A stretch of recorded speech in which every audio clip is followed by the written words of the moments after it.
अस्पताल का सीन शुरू होता है। चारों तरफ सन्नाटा, मशीनों की बीप बीप की आवाज गूंज रही होती है।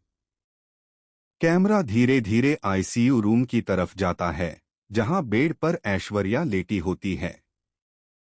उसके हाथ में ड्रिप लगी होती है, चेहरा कमजोर लेकिन आंखों में एक अलग ही बेचैनी साफ दिखाई देती है।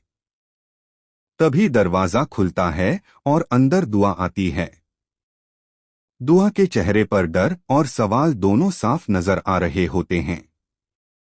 जैसे ही उसकी नजर ऐश्वर्या पर पड़ती है, वो हैरान रह जाती है।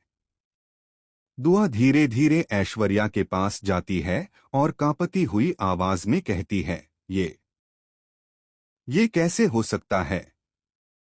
सबको लगा था तुम नहीं रही। ऐश्वर्या हल्की सी मुस्कुराने की कोशिश करती है, लेकिन उसकी आंखों में दर्द साफ दिखता है। वो धीरे से कहती है, मैं जिंदा हूं दुआ। लेकिन सच अब तक छुपा हुआ था। दुआ और भी परेशान हो जाती है, कौन सा सच? क्या चल रहा है ये सब?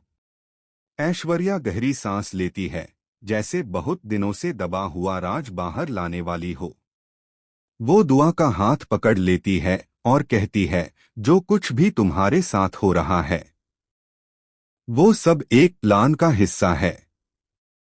तुम्हें धोखा दिया जा रहा है। दुआ की आंखें चौड़ी हो जाती हैं, धोखा? कौन दे रहा है मुझे? ऐश्वर्या धीरे धीरे बोलती है, जिस पर तुम सबसे ज्यादा भरोसा करती हो, वही तुम्हारा सबसे बड़ा दुश्मन है। दुआ एक कदम पीछे हटती है, जैसे उसकी दुनिया हिल गई हो। नहीं, ऐसा नहीं हो सकता। तुम झूठ बोल रही हो।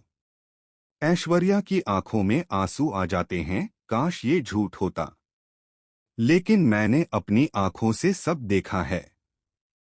तुम्हारे खिलाफ साजिश रची गई है। दुआ की सांसें तेज हो जाती हैं, उसका दिमाग काम करना बंद कर देता है। किसने किया ये सब? मुझे सच जानना है। ऐश्वर्या बोलने की कोशिश करती है, लेकिन तभी मशीन की बीप तेज हो जाती है। डॉक्टर और नर्सेस भागते हुए अंदर आते हैं। डॉक्टर दुआ को बाहर जाने के लिए कहते हैं, प्लीज बाहर जाइए, पेशेंट की हालत खराब हो रही है। दुआ दरवाजे के बाहर खड़ी रह जाती है, उसकी आंखों में आंसू और दिल में हजारों सवाल होते हैं।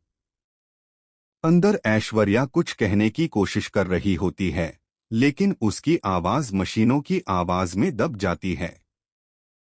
कैमरा दुआ के चेहरे पर फोकस करता है, जहां डर, गुस्सा और सच्चाई जानने की जिद साफ दिखाई देती है। और यहीं पर सीन खत्म होता है।